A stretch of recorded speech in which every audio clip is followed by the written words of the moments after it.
It has no face.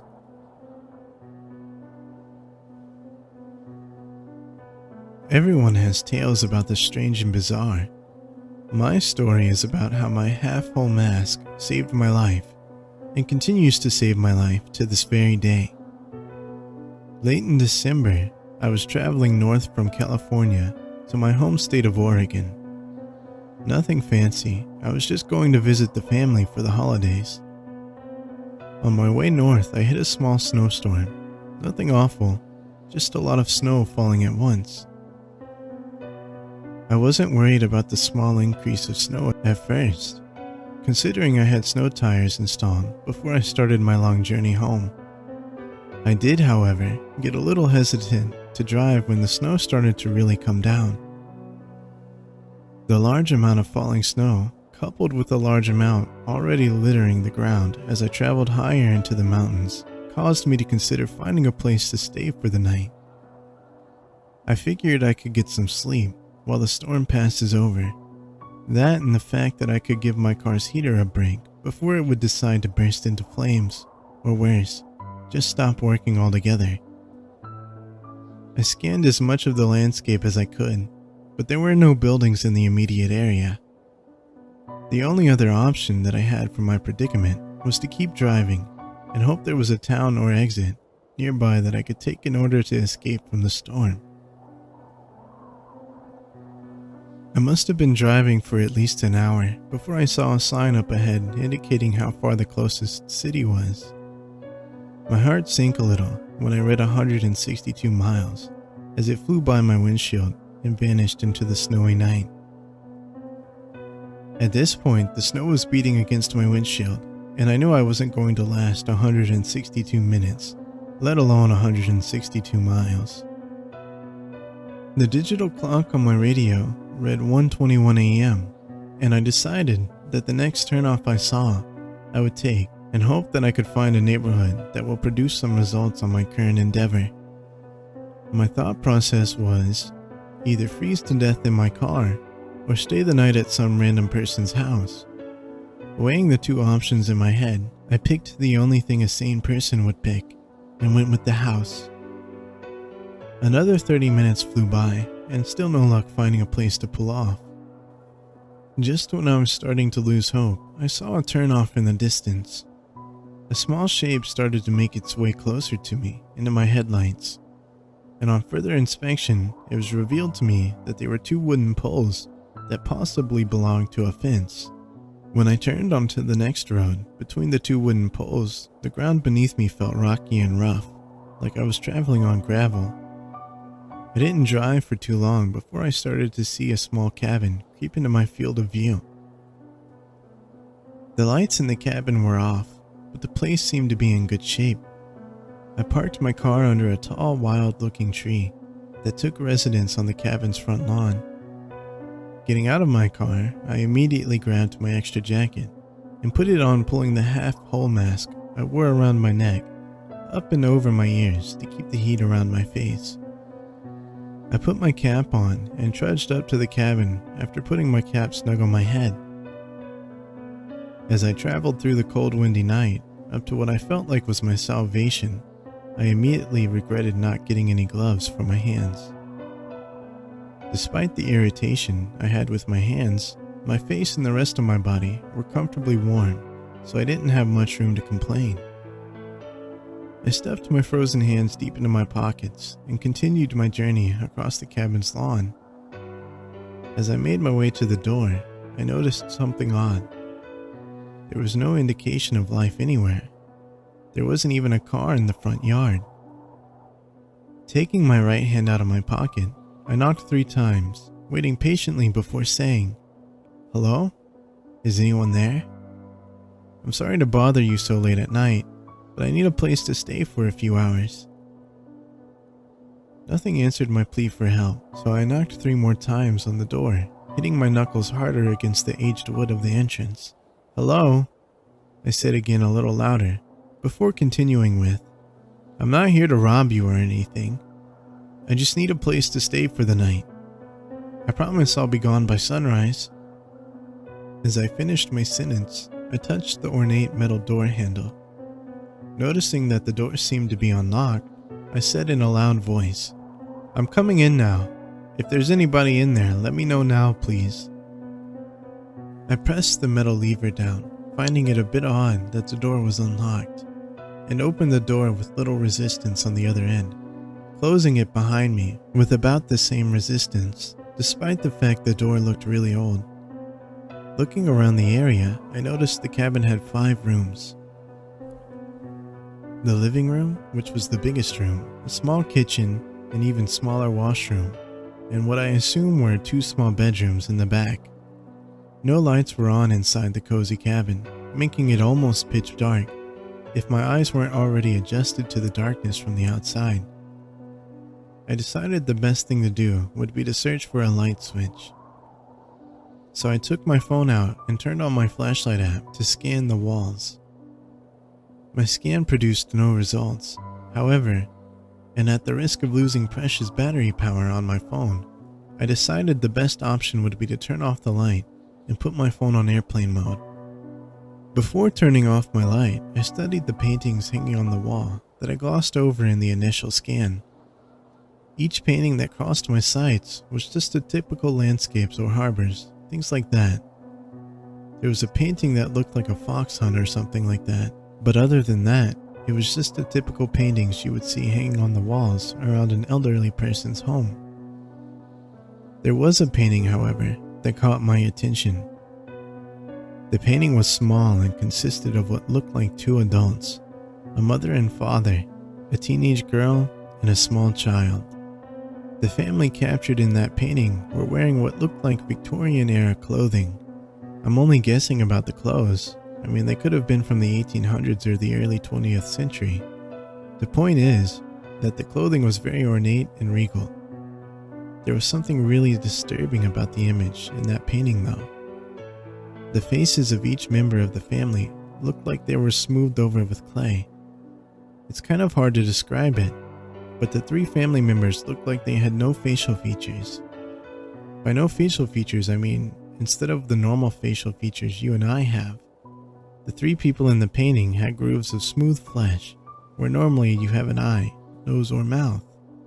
The only person in the painting that didn't possess a blank face was the teenage girl, which had normal facial features for a teenage girl. In fact, she was quite breathtaking.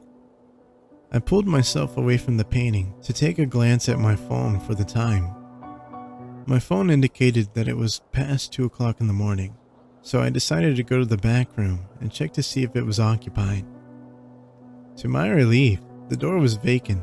Besides a medium-sized bed, ornate dresser, and the nightstand, there wasn't much to go by. The walls were blank besides more sappy paintings to give it a little more atmosphere. Although there was no indication of a heating system besides a chimney, the rooms were bearable enough that I figured I could just bundle up in my clothes under the covers in order to stay warm. I was only going to be there for a few hours anyway, so there wasn't much point in starting a fire, plus the people who owned the cabin wouldn't be back tonight, considering how late it was. I hopped into the worn-out bed, facing the open door, next to another door I assumed was a closet, and pulled my half-whole mask completely up and over my face to make sure my head would stay nice and warm for the rest of my stay. Pulling the fabric of my mask down slightly, I set the alarm on my phone for 4:30 a.m.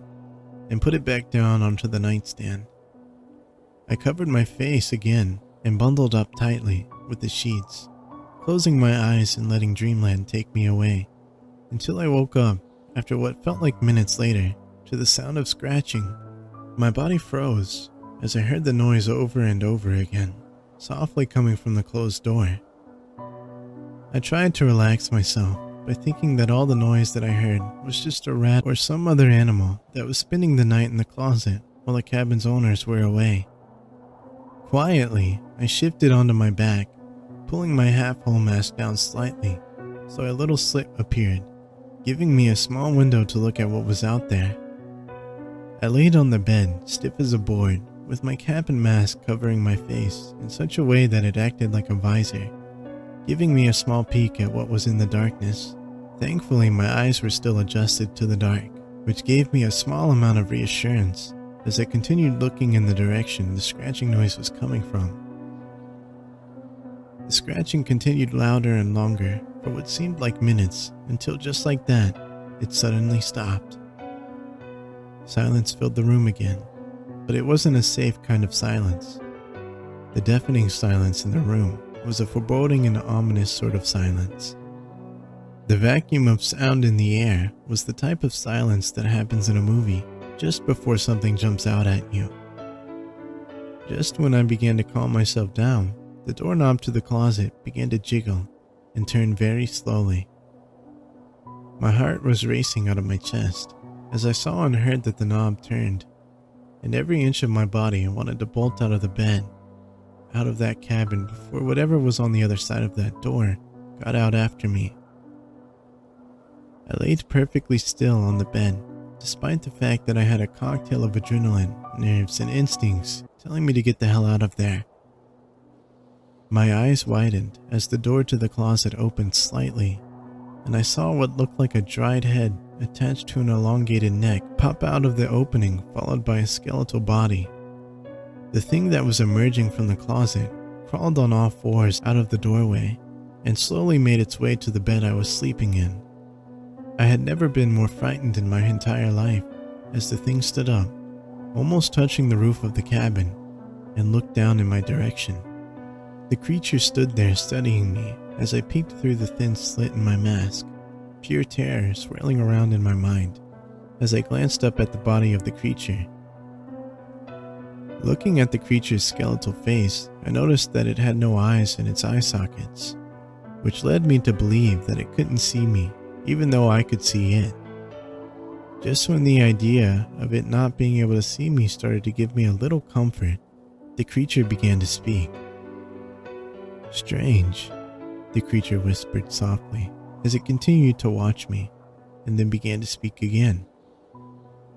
"It has no fear of me," the creature continued to say in a hoarse tone as it began to breathe loudly, continuing to look at me and gripping down on the edge of my bed.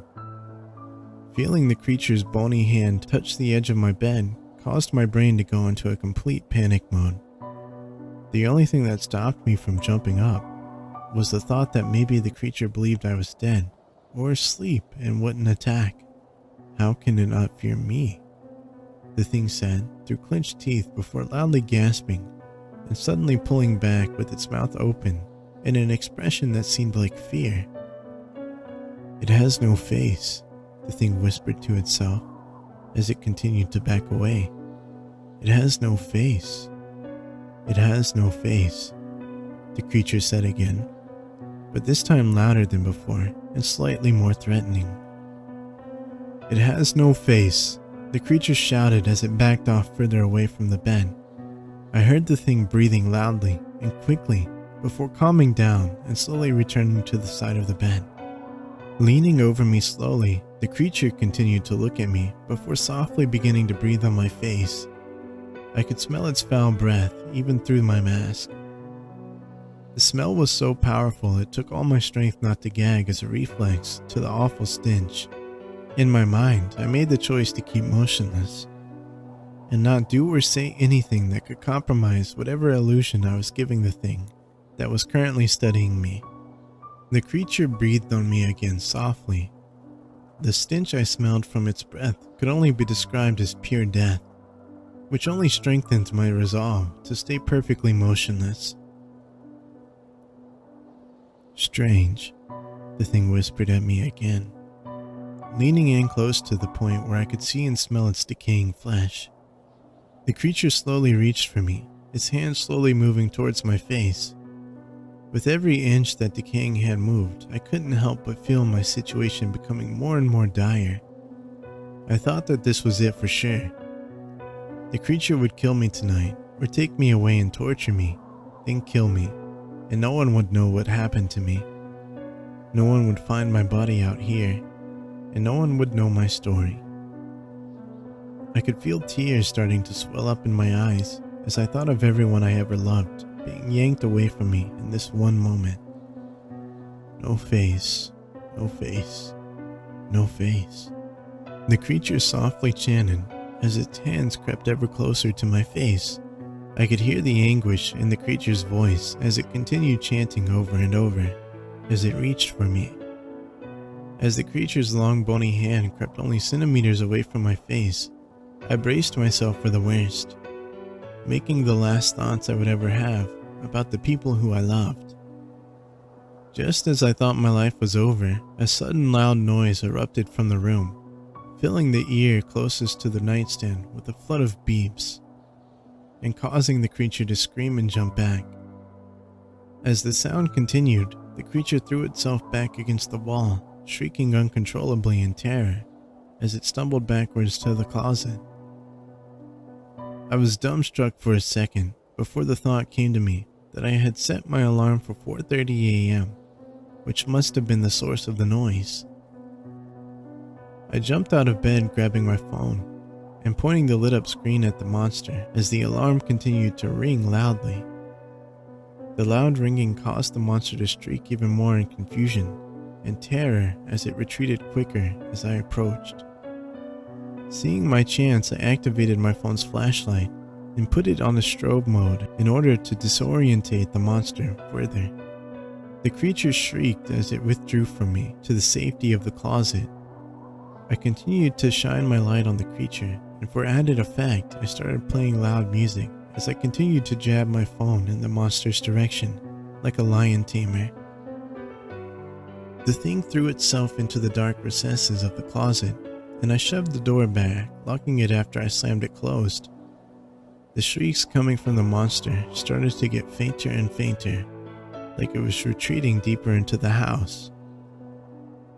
I could hear the creature yell out as it got further and further away. It has no face.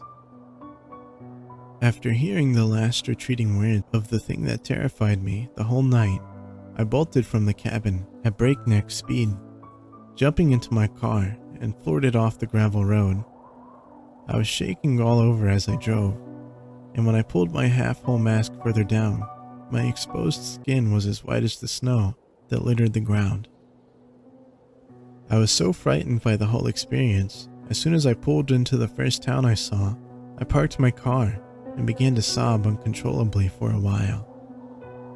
The experience that I had just been through would scar me for life, but as I wept in my car in the parking lot of a 7-Eleven, I couldn't help but start to laugh a little in between my fits of crying. I got through my ordeal without so much as a scratch on me. Well, besides the mental scars, I was fine. I was alive, and I didn't have to worry anymore. After I finished with my whole episode of crying and laughing, like an insane person, I entered the store sniffling and wiping away the rest of my tears. As I continued into the store, the cashier looked up at me and traced my direction with his eyes, before continuing with what he was doing. The store was mostly empty. Besides an elderly couple, I was the only customer in there. Had a rough night, the customer said with one eyebrow cocked up while he scanned my items. You have no idea, I said, looking out the window at the sunny winter day. I noticed you looked a bit upset when you came in. What happened? Did you get dumped or something? He said, looking up at me as the register computed how much I owed him. Looking at the young man behind the register, he seemed to be a little younger than I was. Although that doesn't say much because even though I'm 22, I look younger than my actual age. I looked at the cashier's name tag for a second before feeling I had nothing to lose by telling him about the night I just had. The small name on his ID tag read Evan, and as I finished telling him my frightening tale, something odd happened. I expected him to burst out laughing or say I was the best liar he had ever talked to. Instead of doing any of that, Evan stood there, his skin milk white, as he stared at me with an expression so horrified, he gave me the impression that he just witnessed someone get run over by a train or something. Evan, are you alright? I said, looking into his eyes while we both stood there quiet. What? Oh, yeah, it's just...